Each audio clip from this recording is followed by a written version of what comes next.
Third chapter का जो नाम है, पहले नाम को ही सेटिस्फाई कर लेते हैं कि नाम समझ में आ जाएगा तो उसके बाद में आगे चलेंगे, ठीक है। क्या? दो चर। तो चर कौन से होते हैं? यही X Y Z A B C D. तो चर हम लगभग जो ग्राफ के अंदर होते हैं वही लेके चलते हैं, एक एक्स लेके चलते हैं और एक क्या ले चलते हैं, ठीक है। रैखिक किसकी घात? चर की घात। अब दो चर आ गए ना आपके पास, तो दोनों चर की घात क्या होनी चाहिए? एक होनी चाहिए। दोनों चर की घात क्या होनी चाहिए? समीकरण। हाँ हाँ सर जी, तो आ गया समझ में। उससे आगे क्या लगा दें? बराबर का निशान होना चाहिए, है ना। इस साइड में क्या हो? बहुपद हो, इस साइड में क्या हो? बराबर का निशान लगे सामने, कुछ भी चाहे जीरो लिख रखा हो चाहे कुछ भी लिख रखा हो, वो क्या आएगा? समीकरण बन जाएगा, ठीक है। युग्म का मतलब जोड़ा। युग्म का मतलब दो समीकरण मिलेंगे। कितने समीकरण मिलेंगे? पहले दो चर में रैखिक बनाते हैं। मान लो 2x plus 5y, 2x plus 5y is equal to 0 ले लिया, 5 ले लिया, 10 ले लिया, 15 ले लिया, उससे कोई फर्क नहीं पड़ा। आगे बात समझ में क्या? रैखिक है या नहीं है? क्यों है? x की पावर भी घात 1 है, y की पावर भी घात 1 है। समीकरण है या नहीं है? बराबर का निशान, ये समीकरण है, ठीक है। एक ऐसा ही युग्म लेना है। युग्म का मतलब क्या है? जोड़ा लेना है। ऐसा ही एक और बनाना है अपनी मर्जी से। आप कुछ भी 3x प्लस में कितना 7y इज इक्वल टू कितना 10, कुछ भी ले लिया, ठीक है। ये भी रैखिक है या नहीं है? है। दोनों चर में है, दोनों चर हैं, x भी है और क्या है? y भी है, समीकरण भी है। तो ये जो नाम लिखा था चैप्टर का वो यहाँ से स्टार्ट हो गया। हैं तो दोनों के दोनों रैखिक, लेकिन x के साथ और कोई है, y के साथ और कुछ है और सामने और कुछ है, तो इसमें भी अलग अलग है। तो इन दोनों की फिर नोटेशन चलेगी क्या कि पहले वाला क्या लिखा गया है? ax प्लस में कितना by, और ये जो सामने होता है इसको भी इधर ले आएंगे, तो नहीं प्लस ही लेंगे, वो अपने आप c का मान चेंज हो जाएगा। c का मान प्लस का भी हो सकता है, c का मान क्या हो सकता है? माइनस का भी। सारा इधर ले लेंगे क्या? ax plus by plus c is equal to कितना 0। आगे समझ में क्या? लेकिन इसमें भी यही आएगा, तो फिर आपका वहां पर नाम चेंज करना पड़ेगा। ये a1, ये b1 और ये c1, ठीक। दूसरा a2x plus b2y plus c2 is equal to कितना 0। तो यहाँ पर आपको a1, b1, c1 की वैल्यू बतानी है, a2, b2, c2 की वैल्यू बतानी है। बताओ a1 कितना है? सिर्फ 2 है। चर तो अपनी जगह पे है, ठीक है। एक ही जगह पे कौन है? 2। a1 का वैल्यू 2 है, b1 5,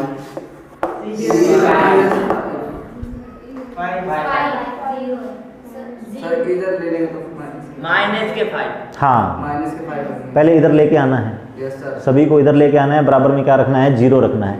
तो प्लस का 5 है, इसको इधर ले आओ, क्या हो जाएगा? -5 इज इक्वल टू क्या हो जाएगा? 0। तो अब c1 का वैल्यू कितना है? -5, ठीक है। ऐसे ही a2 का वैल्यू कितना है?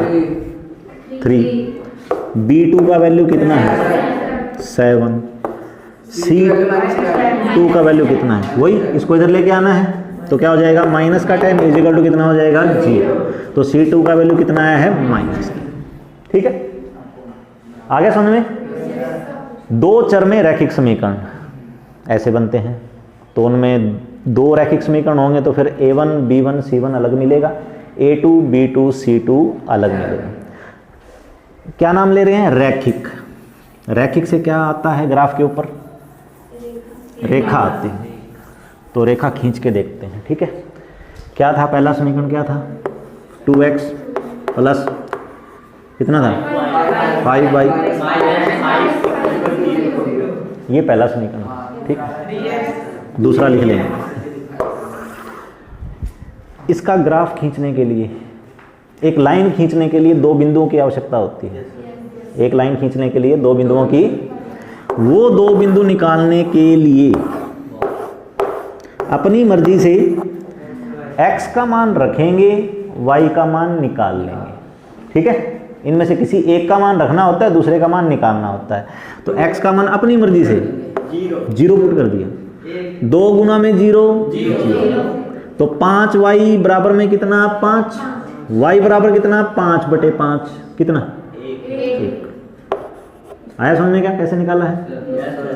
x का मान मैंने अपनी मर्जी से माना है, आप अपनी मर्जी से मान सकते हो। ठीक है, x का मान मैंने माना 0, तो 2 गुना में 0 कितना हो गया 0 हो गया। 5y - 5 बराबर 0 बचा, माइनस का 5 था उधर चला गया, प्लस का 5, तो 5y बराबर आया 5, y बराबर कितना आएगा 5/5 आएगा, कितना आएगा 1। आप अपनी मर्जी से बता दो। हाँ कुछ भी, आप जरूरी नहीं x का ही मान लेना, आप y का मान भी ले सकते हो। अब की बार y का मान 0 ले लो, y का मान क्या ले लो 0, तो 5 गुना में 0 0, तो क्या बचा 2x - 5 बराबर 0, तो 2x बराबर कितना हुआ 5, x बराबर कितना हुआ 5 में कितना 8। आगे बात समझ में क्या? तो जब x का मान 0 था तब y का मान कितना आया था 1। बताओ कहां पर है? ये कौन है? बिंदु है। ये कौन है? बिंदु है। तो बिंदु मिलेगा एक ही जगह पे मिलेगा। x का मान 0, y का मान 1 कहां मिलेगा? x का मान 0 कहां पर होता है? सिर्फ यहीं पे होता है क्या? कहां पे होता है? y अक्ष पे होता है, पूरे के पूरे y अक्ष पे होता है। x का मान 0 और y का मान क्या चाहिए? 1 चाहिए, तो y का मान 1 कहां होता है? यहाँ इस पूरे पे होता है ना। तो लेकिन हमें y का मान, x का मान क्या चाहिए 0, y का मान क्या चाहिए 1, तो ये बड़ा बिंदु आ गया। ठीक है, आया समझ में क्या? ये x का मान 0 इस पूरी की पूरी लाइन पे है, y का मान 1 इस पूरी की पूरी लाइन पे है। ठीक है, लेकिन मेरे को तो ये दोनों इकट्ठे चाहिए, x का मान 0 चाहिए और y का मान क्या चाहिए 1, तो वो बिंदु मेरे को सिर्फ यहाँ पे मिल रहा है, इस जगह पे। एक बिंदु तो ये पता लग गया। दूसरा बिंदु क्या निकाला है हमने? 2.5। देखो क्या है, x का मान कितना है 5 बटा, तो कितना होता है 2.5, और y का मान 0 कहाँ मिलेगा? y का मान 0 कहाँ पर होता है? x एक्सिस पे। y का मान 0 कहाँ पे होता है? और x का वैल्यू कितना चाहिए 2.5, तो ये 1 हो गया, ये 2 हो गया और ये 3 हो गया, तो 2.5 यहाँ पे मिल गया। तो ये वाला पॉइंट क्या मिला है? x का वैल्यू क्या मिला है 2.5 और y का वैल्यू क्या मिला है 0। इन दोनों बिंदुओं को स्केल की सहायता से मिला के आगे पीछे बढ़ा देंगे तो ये आपकी क्या आ जाएगी? एक लाइन आ जाएगी। आया समझ में क्या? लाइन कैसे खींचनी? ये किसकी लाइन आई है? इस समीकरण की आई है। तो इस लाइन के साथ में ना इसका नाम लिख देंगे समीकरण का, 2x + 5y - 5 = g। ये इसकी लाइन आ गई। आगे समझ में क्या? दूसरा समीकरण क्या था? 3x = 10 था, उसको इधर ले आएंगे तो क्या हो जाएगा? -10 बराबर में कितना हो जाएगा 0। ठीक है, ये भी क्या है? रैखिक है। तो रैखिक है तो इससे भी क्या आएगी? लाइन आएगी। इससे भी क्या आएगी? और लाइन निकालने के लिए वही क्या करने पड़ेंगे? 2 पॉइंट, x का मान मानेंगे, y का मान आ जाएगा। वो जो दूसरी लाइन आएगी वो इसके समांतर आएगी, या इसको काट के जाएगी, या इसके ऊपर ही आएगी। 3 ही चीजें हो सकती हैं। एक लाइन खींच दी मैंने पहले, दूसरी जो लाइन है वो या तो इसके समांतर आएगी, तो समांतर यहाँ पे भी आ सकती है, समांतर यहाँ पे भी आ सकती है, समांतर यहाँ पे भी आ सकती है, कहीं पे भी आ सकती है। समांतर आने का मतलब क्या है? दोनों लाइनें आपस में कटेंगी नहीं। समांतर आने का मतलब क्या है? दोनों लाइन आपस में कहीं पर भी नहीं कटेंगी। ठीक है, या फिर दोनों लाइनें आपस में कटेंगी, प्रतिच्छेद करेंगे एक दूसरे को। वो चाहे यहाँ पे काट के चली जाए, चाहे यहाँ पे काट के चली जाए, चाहे ऐसे काट के चली जाए, कैसे ही आ जाए, दूसरी लाइन या तो इसको काटेगी या इसके क्या जाएगी? समांतर जाएगी। और तीसरी कंडीशन क्या है? लाइन के ऊपर ही लाइन आ जाएगी। आगे बात समझ में? तो 3 कंडीशन हो सकती हैं। कौन कौन सी? पहली तो क्या है? समांतर। और क्या है? प्रतिच्छेदी। क्या है? जब एक दूसरे को काट देगी ना तो उसे प्रतिच्छेदी कहते हैं, इंटरसेक्टिंग कहते हैं। ठीक है, और या फिर संपाती। तो संपाती का मतलब क्या है? लाइन के ऊपर लाइन। ठीक है, आगे समझ में क्या?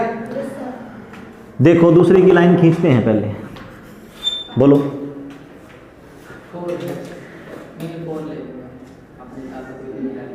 अब देखो यहाँ पर जो मैंने कांस्टेंट लिया ना वो पूरा पूरा भाग तो होंगे नहीं, है ना? तो x का वैल्यू कितना लें? अगर x का वैल्यू 0 ले लेते हैं तो 3 गुना में 0 कितना हो गया? 0। तो 7y बराबर कितना? 10। y बराबर कितना आएगा? 10 बटे में कितना? 7। तो 10 बटा 7 भाग तो होगा नहीं पूरा, बटे में कितना है? 7 है ना? बटे में 7 है तो पूरा पूरा भाग होगा नहीं, वो क्या आएगा? रिपीटिंग नंबर आएगा। तो थोड़ा सा कांस्टेंट में को चेंज कर लेते हैं, ठीक है? ऐसा ले लेते हैं जो भाग होने वाला हो। तो भाग होने वाला क्या ले लेते हैं? 6 ले ले, 7 की बजाय 6 ले लिया, 8 ले लिया, कुछ भी, ठीक है? तो इसको पहले तो ये क्या है, सारे का सारा समीकरण किसी एक पहाड़ी से भाग होता है क्या? नहीं होता, तो फिर भाग नहीं कर सकते, ठीक है? अगर ये सभी में से कॉमन आ रहा होता ना तो फिर कॉमन निकाल सकते थे। बीच में बराबर का निशान है, तो जैसे 5 इस साइड जोड़ा तो 5 इस साइड जोड़ दिया, फिर भी बराबर रह गया। इधर 2 से भाग किया तो उधर भी 2 से भाग किया, तब भी बराबर रह गया। तो जब बीच में बराबर का निशान हो सकता है तो आप दोनों साइड में जमा भी कर सकते हो, दोनों साइड में सेम क्वांटिटी घटा भी सकते हो, दोनों साइड में सेम क्वांटिटी से गुणा भी कर सकते हो, दोनों साइड में सेम क्वांटिटी से भाग भी कर सकते हो, कुछ फर्क नहीं पड़ता उसको, ठीक है? चलो x का वैल्यू क्या ले लिया? 0 ले लिया। तो 0 लेने से क्या बना? 6y बराबर में कितना बना? 10। y बराबर कितना आया? 10 बटे में कितना आया? 6। 10 बटा में 6 कितना आएगा? 5 बटे में कितना?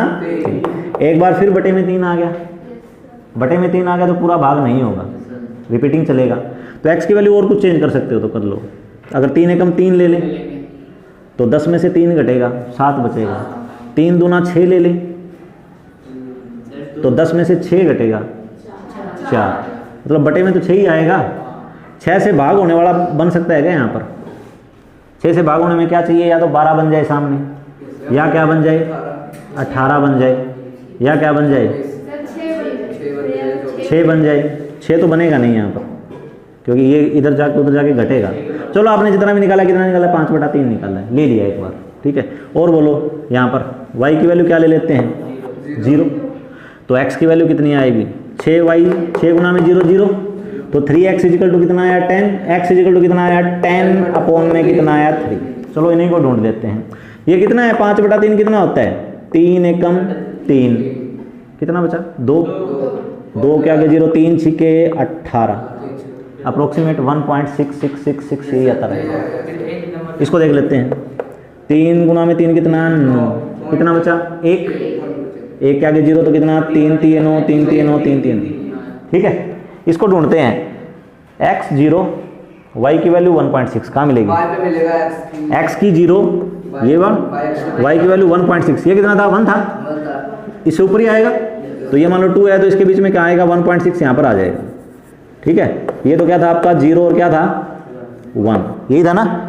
और अब आपने क्या ढूंढा है? x की वैल्यू क्या ढूंढी है? 0, और y की वैल्यू क्या ढूंढी है? 5 बटा 3। 5 बटा 3 ही लिखेंगे हम, क्योंकि ये पूरा पूरा भाग होता नहीं है। 1.6 इसको लिख नहीं सकता मैं, ठीक है? तो इसको मैं सिर्फ दिखाना होता है मुझे कि ये कितना है? 5 बटा 3 है। दूसरा पॉइंट क्या है? y की वैल्यू 0, x की वैल्यू 3.3 कहाँ मिलेगी? कहाँ मिलेगी? x एक्सिस पे मिलेगी। y की वैल्यू 0 और x की वैल्यू कितनी? 3.3। तो 3.3 कहाँ मिलेगा? ये 1 था, ये 2 था, ये 3 था, ये 4 था, तो 3.3 यहाँ पर मिलेगा। x की वैल्यू 3.3 और y की वैल्यू कितनी? 0। एक ये पॉइंट आया, एक ये पॉइंट आया। इन दोनों को मिलाऊं तो क्या ये आपस में कटेंगे? कटेंगे। जरूरी नहीं है कि जहां तक मैंने लाइन खींची वहीं पे कटेंगे, आगे जा सकता है ये, ठीक है? ये इधर जा सकता है। आगे बात समझ में? आपको पता नहीं लगेगा कि ये बराबर में है, क्योंकि मैंने ग्राफ, मेरे पास ग्राफ नहीं है, मेरे पास क्या है? बोर्ड है, ठीक है? आपके पास ग्राफ पेपर होता है। ग्राफ पेपर के ऊपर लाइन खींचोगे ना तब आपको दिखाई दे जाएगी समांतर है या नहीं। समांतर है या नहीं है उसके लिए मेरे पास एक फार्मूला है कि मुझे पता लग जाएगा कि ये दोनों लाइनें आपस में काटेंगी या दोनों लाइनें समांतर आएंगी या दोनों लाइनें एक दूसरे के ऊपर आएंगी। ठीक है, वो फार्मूला बता दें।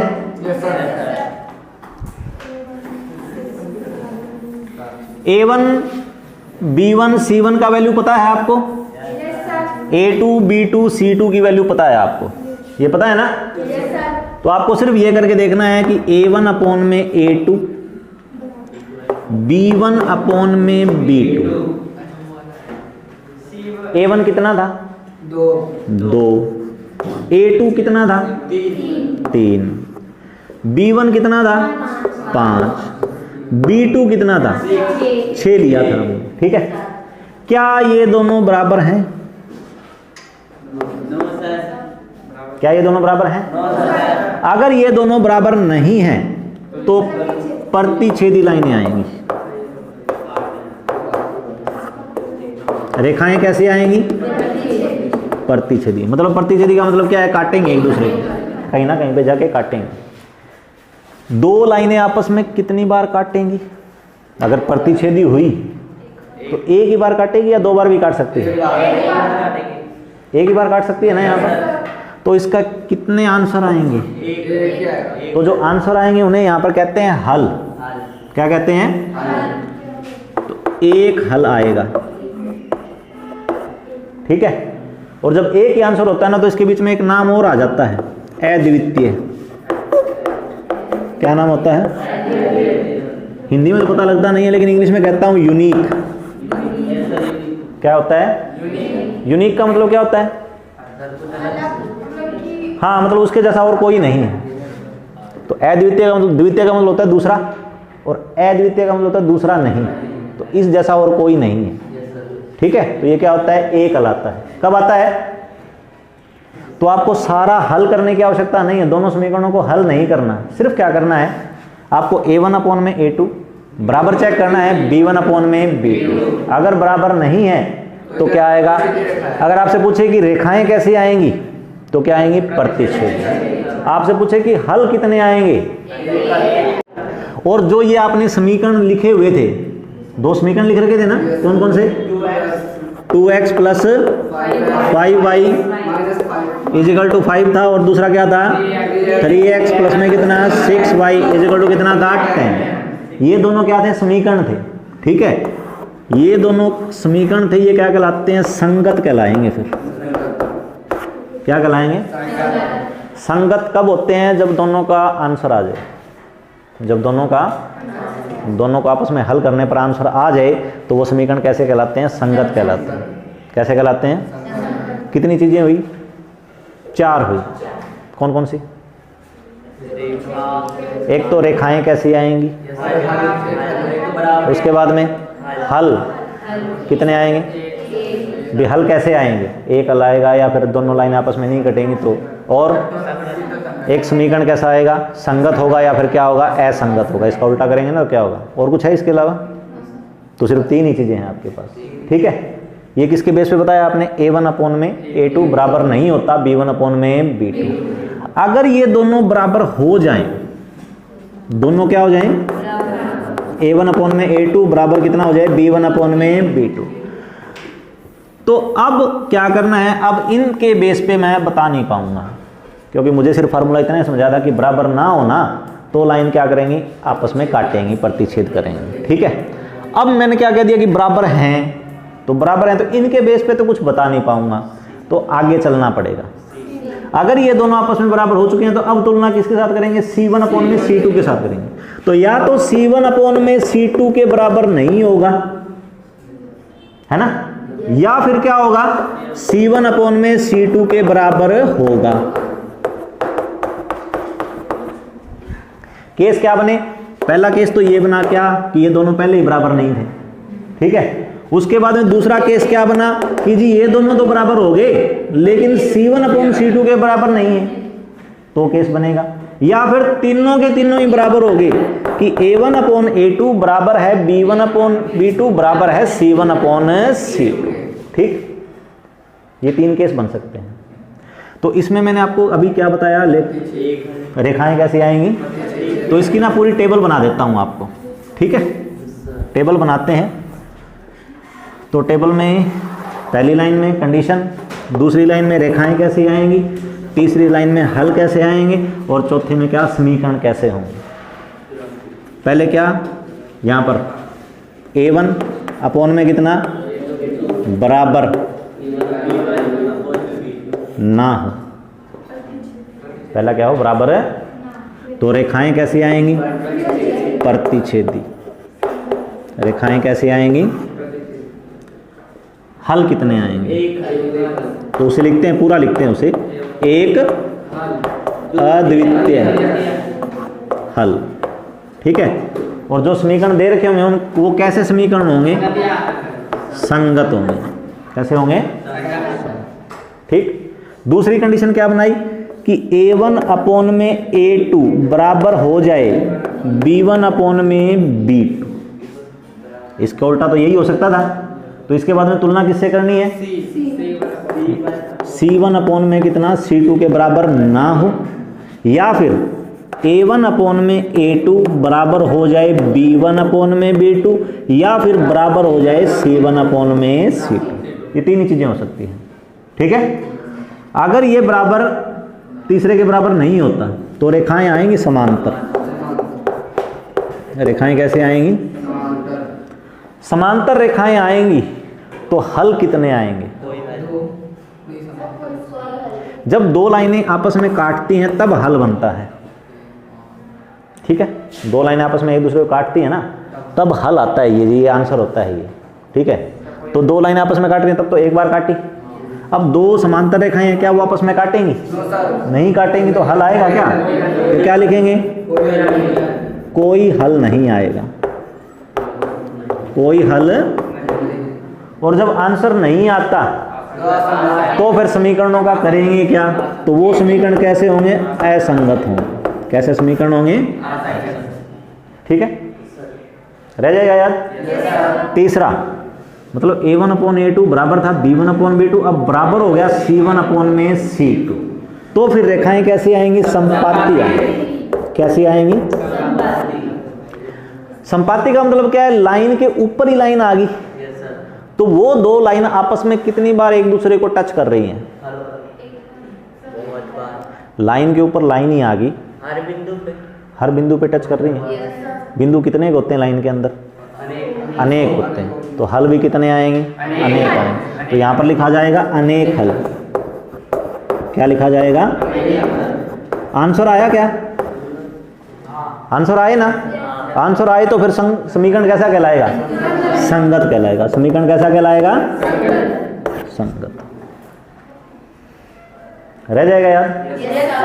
तो आपका एक नंबर के यहीं से आएंगे, इसमें से पक्का आएंगे ही आएंगे। ठीक है, संगत समीकरण कब होते हैं, तो ये तीनों कंडीशन दे रखी होंगी, तो संगत इनमें से कौन कौन से में से होंगे, दोनों में होंगे। किसमें, इसमें भी होंगे और क्या होंगे, इसमें भी होंगे। ठीक है, वो पूछेगा प्रतिच्छेदी रेखाएं कब होती हैं, अगर ये कंडीशन दे रखी होगी तो क्या होंगी, प्रतिच्छेदी कब होती है, जब A1 अपॉन में A2 बराबर ना हो B1 अपॉन में B2।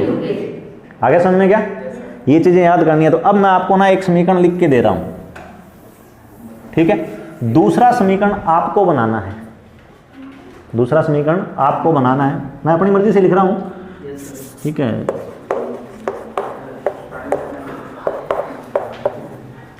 ये समीकरण लिख दिया। अब मुझे पहले के हिसाब से दूसरा समीकरण बताओ, दूसरी कंडीशन के हिसाब से समीकरण लिख के दिखाओ, और तीसरी कंडीशन के हिसाब से समीकरण लिख के दिखाओ। दिखा दे। सिर्फ मेरे को समीकरण बताना है। दूसरा समीकरण कैसा होना चाहिए, अगर मुझे क्या चाहिए, प्रतिच्छेदी रेखाएं चाहिए। क्या चाहिए, तो आप ऐसा समीकरण लिखो ताकि इसके अपोन में ये, इसके अपोन में ये बराबर ना हो पाए। सर 3x ले लो, बोलो 3x ले लेता हूँ, 5x + 5y, प्लस का ले लेते हैं, माइनस का ले लो, उससे कोई फर्क नहीं पड़ेगा। सामने 10 ले लूँ, 10 ले सकता हूँ क्या, सिर्फ कंडीशन किसके ऊपर है, A1 अपॉन A2 बराबर नहीं होना चाहिए B1 अपॉन में B2 के। तो मेरा 7/3 बराबर नहीं होना चाहिए 2/5, नहीं है ना बराबर, तो आंसर इसी आएगा। दूसरी कंडीशन के हिसाब से बताओ।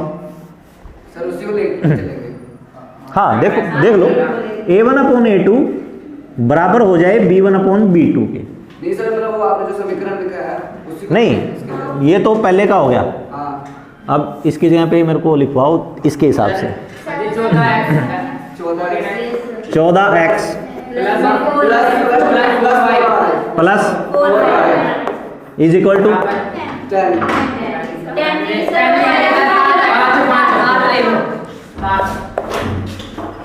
10 लेने से कोई दिक्कत? नो सर, नहीं सर, ये सर 10 लेने से इसको कोई दिक्कत? 7/14 कितना? 1/2।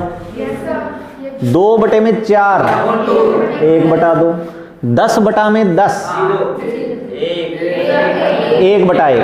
10/10 कितना? 1/1। तो कौन सा, ये हुआ या ये हुआ? कहाँ हुआ नीचे वाला? यहाँ पर 1/2 था, यहाँ पर 1/2 था, यहाँ पर 1/2 था, यहाँ पर 1/1 आया है। कहाँ बराबर है? दूसरी कंडीशन। तो सामने 10 ले लिया तो भी उसको फर्क नहीं पड़ा, और 10 के बजाय और कुछ होता तो भी उसे फर्क नहीं पड़ा। 10 की जगह पे 20 होता ना, तब दिक्कत है ना। तो ये हो गया, ये किसके हिसाब से हो गया? अगर ऐसी कंडीशन है तो फिर क्या आएगी? कैसी रेखाएं आएंगी? समांतर आएंगी। कैसी रेखाएं आएंगी? कितने हल होंगे? कोई हल नहीं होगा। समीकरण कैसा होगा? असंगत। तीसरी कंडीशन के हिसाब से बताओ। नहीं, उसके अलावा बताना है अब। सर 21 चलो मैं पहले वाला पॉइंट मैं लिखता हूं, ठीक है।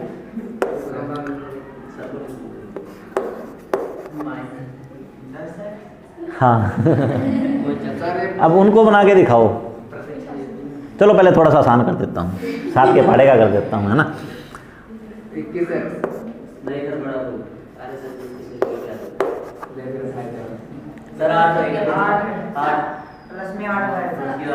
लिखवा दो, क्या लिखवा? प्लस के 8। पहले रुक जाओ, यहीं पे रुक जाओ, यहीं पे रुक जाओ। 7 के बटे में माइनस के 28। 7 के बटे में माइनस 28 करेंगे तो क्या आएगा? 1 बटे में क्या आएगा? माइनस का 4 आएगा। 2 बटे में 8 करेंगे तो क्या आएगा? 1/4 आएगा। क्या लेना पड़ेगा? साइन। अब बताओ, अब यहाँ पे कौन सा साइन? ऊपर ये था sin x माइनस 2y था। अब ये क्या था? प्लस का था, ये क्या था? माइनस। तो प्लस माइनस माइनस। अब ये पहले से ही माइनस है, तो इसके लिए क्या लेना पड़ेगा? प्लस। प्लस के क्या लेने पड़ेंगे? 8 पर बराबर में माइनस के 40। आ गया समझ में क्या? कि 7 बटे में माइनस 28 करेंगे तो माइनस का 1/4, माइनस के 2 बटे में 8 करेंगे तो माइनस का 1/4, और 10 बटे में माइनस 40 करेंगे तो भी कितना? माइनस का 1/4। तीनों के तीनों क्या हो गए? बराबर हो गए। तो लाइन क्या आएंगे? एक दूसरे के ऊपर आएंगी, अनेक हल आएंगे। आंसर आ रहा है, आंसर आ रहा है तो समीकरण कैसा कहलाएगा? संगत। कौन सा? कहाँ पर? यहाँ पर इसमें? अच्छा आप बताओ क्या आना चाहिए? 7 बटे में 10 आना चाहिए। क्या आना चाहिए? 7 बटे में 10 आना चाहिए। आपके पास है कितना? माइनस का 2 है। कितना है? यहाँ पर कुछ लिखवाऊंगा ना मैं आपसे, यहाँ पर कुछ लिखवाऊंगा ना, तो आप क्या लिखोगे? बी लिखोगे। कीजिए, मैं पता नहीं क्या आना चाहिए, बी आना चाहिए। पर इसको आर पार गुणा करके सोल्व कर लो। बी का मान आ जाएगा यहाँ से। बी ऊपर ले जा, 7 यहाँ पे आ गया, 10 यहाँ पे आ गया। हाँ, तो बी की वैल्यू क्या लेनी पड़ेगी? माइनस का 20 बटे में 7, ये वैल्यू लेनी पड़ेगी। आगे बात समझ में? अब A1 में A2 करेगी तो कितना? 7/10। इसके बटे में ये करोगे तो माइनस से क्या? माइनस। 2 के बटे में 20 कितना? 10, और बटे 7 है तो बटे का बटे कहाँ जाएगा? ऊपर। तो ये भी 7/10 आ गया। आ गया ना? अब यहाँ पे बता दो फिर। हाँ, यहाँ पर कितना आएगा? देख लो, 10/7 करोगे, 10/70 करोगे तो 1/7 आएगा। आपको चाहिए कितना? सर 70/7। 70/7। क्या करना पड़ेगा? 70 बटे में कितना करना पड़ेगा? 7। देखो कितना दिमाग लगाया इसने। ये तो 10/10 एक आया। वैसे ही कंडीशन दोबारा लेके जानी है, वैसे ही कंडीशन दोबारा लेके जानी है। क्या आपके पास क्या है? 7 है, 10 है, क्या है? 10 है, क्या नहीं है? सी नहीं है। तो 10 गुणा में 10। सर सी ऊपर से 7 नीचे आएगा। हाँ,